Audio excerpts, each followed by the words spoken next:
Assalamualaikum warahmatullahi wabarakatuh. Di sini saya akan menjelaskan tentang implementasi CNN pakai TensorFlow pada dataset MNST. Nah, untuk latar belakangnya dan organisasi metodenya sendiri itu ada pola data spasial. Ini tuh kayak machine learning konvensional seringkali gagal mengenali ketergantungan spasial atau spatial dependencies pada citra dua dimensi secara optimal. Nah, untuk keunggulan CNN-nya atau convolutional neural network-nya, itu merupakan arsitektur deep learning terbaik untuk pengolahan gambar karena mampu mengekstrak fitur spasial.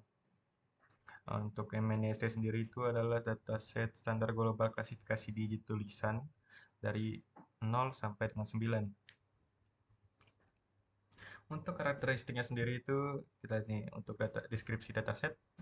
Dataset MNIST yang digunakan itu dikemas dalam format berkas Excel yang telah diekstrak jadi representasi pixel linear.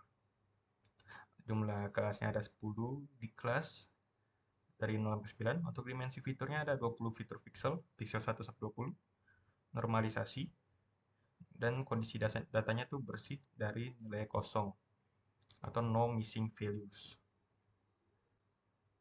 Nah, untuk pipeline pre-processing data spasialnya itu seperti ini. Untuk kita lihat itu pertama ada eksplorasi dan split. Itu kita membaca berkas Excel dengan pandas, memisahkan matriks fitur 20 pixel dari label target.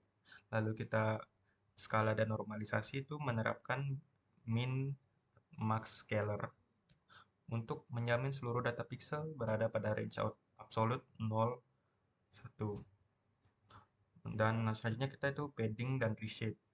Itu menambahkan 5 kolom bernilai 0 atau padding agar total 25 fitur dapat di reshape ke dimensi 2D atau 5 kali 5 kali 1. Lalu kita encoding label itu mengubah kelas integer 0 sampai 9 menjadi representasi binar multikelas one hot encoding atau OH. Selanjutnya ada kita arsitektur konvolusi model 5 kali 5. Untuk spesifikasi layer modelnya itu model dibangun dengan urutan layer sekuensial adaptif untuk gambar dimensi mikro. Ada conv 2D, 32 filter, mengekstrak 22 fitur spasial lokal dengan aktivasi ReLU. Lalu ada max pooling 2D, 2 kali 2 itu mereduksi dimensi spasial dan mempertahankan fitur paling dominan. Lalu ada conv 2D lagi dalam yang 64 filter ini untuk penajaman fitur spasialnya. Lalu ada flatten dan dense itu yang 128 itu untuk memetakan fitur spasial ke dalam fully connected layer. Lalu ada dense output 10 dengan softmax menghasilkan probabilitas prediksi untuk 10 kelas target. Selanjutnya ada konfigurasi dan parameter model. Untuk pertama itu ada yang namanya optimizer ADAM itu atau adaptive moment estimation.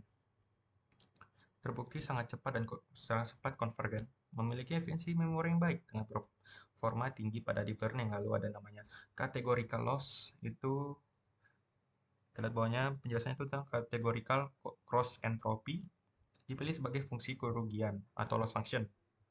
Ini itu ideal untuk klasifikasi multikelas berbasis one hot encoding untuk mengukur entropi error prediksi. Lalu ada namanya metrik akurasi, itu untuk melacak presentasi kecocokan prediksi label dengan data sebenarnya di tiap siklus epoch. Lalu ada mekanisme proses trainingnya. Ini proses training dilakukan menggunakan data latih yang telah dipisahkan. Train test split 80 banding 20. Selama training, model mempelajari pola spasial dari pixel 5 kali 5. Error dihitung pakai fungsi loss, bobot jaringan diperbarui ke arah yang lebih akurat dengan algoritma backpropagation, ditambah mekanisme early stopping untuk mencegah timbulnya overlifting. Selanjutnya ada metrik kinerja dan hasil evaluasinya. Model CNN ini berhasil melakukan klasifikasi sempurna, yaitu akurasi 100% pada subset pengujian tanpa tanda overfitting yang berlebih. Untuk analisis hasil dan batasan sistemnya itu kita lihat ini. Untuk kelebihannya itu mampu mengekstrak korelasi spasial pixel terdekat 5 ke 5 secara adaptif. Dan ini juga sangat presisi dalam mengenali lingkungan dan garis pada digit tulisan tangan. Lalu arsitektur relatif ringan dengan jumlah parameter terlatih dan efisien.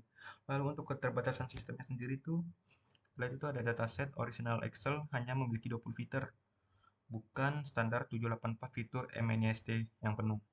Dan ini juga untuk membutuhkan teknik artificial padding tambahan untuk restorasi bentuk 2D. Dan untuk akurasinya sendiri itu sedikit bervariasi jika dihadapkan pada variasi tulisan tangan di dunia nyata. Nah, untuk kesimpulannya itu kita lihat implementasi sukses. Algoritma CNN berhasil diimplementasikan menggunakan framework TensorFlow atau Keras untuk klasifikasi dataset MNIST Excel. Lalu untuk solusi spasialnya itu penambahan teknik zero padding dari 20 ke 25 fitur itu sangat efektif untuk rekonstruksi spasial matriks 2D, yaitu 5 kali 5 kali 1. Untuk akurasi maksimalnya itu mencapai nilai 100%. Dan efisiensi frameworknya itu penggunaan pustaka keras memangkas kompleksitas kode penulisan algoritma deep learning secara signifikan. Untuk kodenya sendiri itu mari kita lihat ada CNN pakai TensorFlow keras dan ini menggunakan dataset MNIST dari Excel sendiri. Ini kita lihat inputnya ada NHE. Ini untuk kode-kodenya ya. Nah, dataset Excel ini itu memiliki 20 pixel ya. Ini karena 20 tidak bisa dibentuk menjadi persegi panjang, itu berarti datanya akan di-pad menjadi 25. Nah, pertama-tama kita akan mengimport library. Nah, kedua itu baru kita membaca dataset dari file Excel-nya. Ini dia file path-nya di sini. Lalu kita mengekspor dataset. Ini dia jumlah kolom pixel 20. Nah, untuk ini membaca anunya ya, data 5 baris pertama datasetnya nih. Selanjutnya ini yang mendeskripsi atau statistik deskriptifnya. Nah, ini untuk distribusi labelnya 0 sampai 9. Ini lalu kita melanjutkan ke pre-processing datanya. Ini kita menormalisasikan. Ini kita nge-reshape ke format citra untuk CNN ini. Baru kita train test split 80-20. Baru kita menggunakan one hot encoding label. Nah, baru saat ini baru kita membangun model CNN-nya. Ini dia. Baru kita mengcompile modelnya. Ini pakai Adam ya. Ini kita nge-training. Nah, baru kita mengevaluasi. Ini akurasinya, prediksi ini untuk klasifikasi reportnya. Ini confusion matrixnya. Oke. Nah, ini untuk grafik akurasi dan loss per epochnya. Ini untuk visualisasi contoh prediksinya. Nah, untuk ringkasan hasilnya itu seperti ini ya. Mungkin gitu saja yang dapat saya sampaikan. Mohon maaf apabila ada kekurangan atau kesalahan kata. Wabillahi taufiq wal hidayah. Wassalamualaikum warahmatullahi wabarakatuh.